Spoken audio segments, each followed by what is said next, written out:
Hi friends, எல்லாம் எப்படி இருக்கீங்க? நல்லா இருக்கீங்க நம்புகிறேன். இன்றைக்கி இந்த வீடியோவில் என்ன பார்க்க போகிறோன்னு பார்த்தீங்கன்னா, ஸ்மால் கேப் ஃபண்டு வந்து நீங்கள் கன்சிடர் பண்ணுங்கன்னு சொல்லிட்டு லாஸ்ட்டாக ஒரு வீடியோவில் போட்டிருப்போம். ஸோ நீங்கள் ஸ்மால் கேப் ஃபண்டு அப்படின்னா நிறைய இருக்குது. நாங்கள் எந்த ஸ்மால் கேப் ஃபண்டை எடுக்கிறது, எப்படி பார்க்குறது, என்ஏவியில் எப்படி இருக்கும், ஸோ எதை நம்ம கன்சிடர் பண்ணலாம் அப்படின்னு சொல்லி பார்க்குறதா அந்த வீடியோ ஸ்கிப் பண்ணாமல் ஃபுல்லாக பாருங்கள். நான் தரக்கூடிய விஷயம் கட்டாயம் பயனுள்ளதாக இருக்கும். ஃபஸ்ட் டைம் நம்ம சேனலை பார்க்குறதுனா மறக்காமல் லைக்கும் பண்ணிக்கோங்க, சப்ஸ்கிரைப் பண்ணிக்கோங்க. உங்கள் ஃப்ரெண்ட்ஸ் அண்ட் ஃபேமிலி யாராவது இன்வெஸ்ட் பண்ணணும்னு நினச்சிட்டு இருக்காங்கன்னா இந்த வீடியோவை நீங்கள் ரெக்கமெண்ட் பண்ணுங்கள். சரி, வாங்க குயிக்காக வீடியோக்குள்ளே போகலாம்.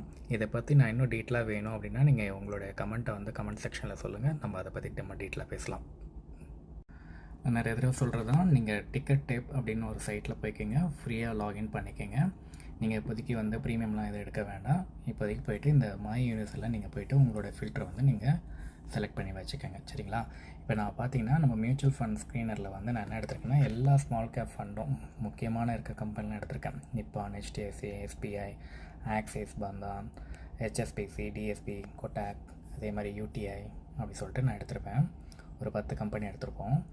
ஸோ இதில் வந்து நீங்கள் எப்படி பார்க்கணுன்னா, ஃபஸ்ட்டு வந்து AUM பார்க்கணும். அதாவது வந்து அசட் அண்டர் மேனேஜ்மெண்ட் அப்படின்னா எவ்வளோ க்ரோர்ஸ் வந்து அந்த ஃபண்டில் ஆனது மக்கள் வந்து இன்வெஸ்ட் பண்ணியிருக்காங்க. இப்போ பார்த்திங்கன்னா நிப்பான் வந்து பார்த்திங்கன்னா ஒரு 61,000 க்ரோர்ஸ் வந்து அதில் மணியானது இருக்குது. அதே மாதிரி HDFC, SBI, ஆக்சிஸ் அப்படின்ட்டு இருக்குது. அதோட CAGR பார்க்கணும். ஸோ நிறைய பேர் கன்ஃபியூஸ் ஆகிக்கிறோம். CAGRக்கும் XIRRக்கும் இந்த இடத்துல வந்து நீங்கள் CAGR பார்க்கலாம். ஸோ அந்த ஃபண்டு வந்து எவ்வளோ ரிட்டர்ன்ஸ் கொடுத்துருக்கு ஒரு லாஸ்ட்டாக 3 இயர்ஸ் அப்படின்ட்டு 22%, 18, 15 அப்படின்னு கொடுத்துருக்கு. எக்ஸ்பென்ஸ் ரேஷியோ லெஸ் தென் 1 இருந்தால் நம்ம நல்லா கன்சிடர் பண்ணிக்கலாம். அதே மாதிரி வந்து பார்த்திங்கன்னா ரிட்டர்ன்ஸ் எப்படி கிடச்சிருக்கு 6 மந்த்தெல்லாம் நம்ம பார்க்கக்கூடாது. ஏன்னா மியூச்சுவல் ஃபண்ட் போது கொஞ்சம் வெயிட்டிங் டைம் இருந்தால் பார்க்குறது நல்லது. அதே மாதிரி வந்து வாலட்டாலிட்டி. ஸோ இது எப்படின்னா அந்த ஃபண்டு வந்து எவ்வளோ ப்ளஸ் ஆர் மைனஸ் எவ்வளோ பாசிட்டிவாக கொடுத்துருக்கு. இப்போ 14.95 அப்படின்னா +15 கொடுத்துருக்கோம், -15 கொடுத்துருக்கோம். ஏன்னா ஆவரேஜ் அந்த மாதிரி சொல்லுவாங்க வாலட்டாலிட்டின்றது.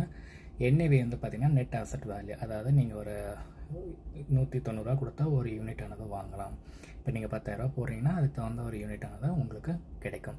ஸோ நீங்கள் இதில் வந்து எப்படி கன்சிடர் பண்ணலான்றது, ஃபஸ்ட்டு வந்து AUM பாருங்கள், CAGR பாருங்கள், எக்ஸ்பென்ஸ் ரேஷியோ எப்படி இருக்குன்னு பாருங்கள், அதோட வாலட்டாலிட்டி எப்படி இருக்குன்னு பாருங்கள், NAVயும் பார்த்துட்டு கன்சிடர் பண்ணுங்கள்.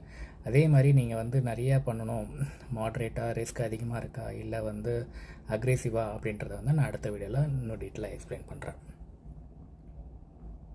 ஓகே ஃப்ரெண்ட்ஸ், வீடியோ பிடிச்சிருக்குன்னு நினைக்கிறேன். மறக்காமல் லைக் பண்ணிக்கோங்க, சப்ஸ்கிரைப் பண்ணிக்கோங்க. இன்னொரு வீடியோவில் இன்னொரு டாபிக் பற்றி டீட்டெயிலாக பேசலாம். அது வரைக்கும் பாய்.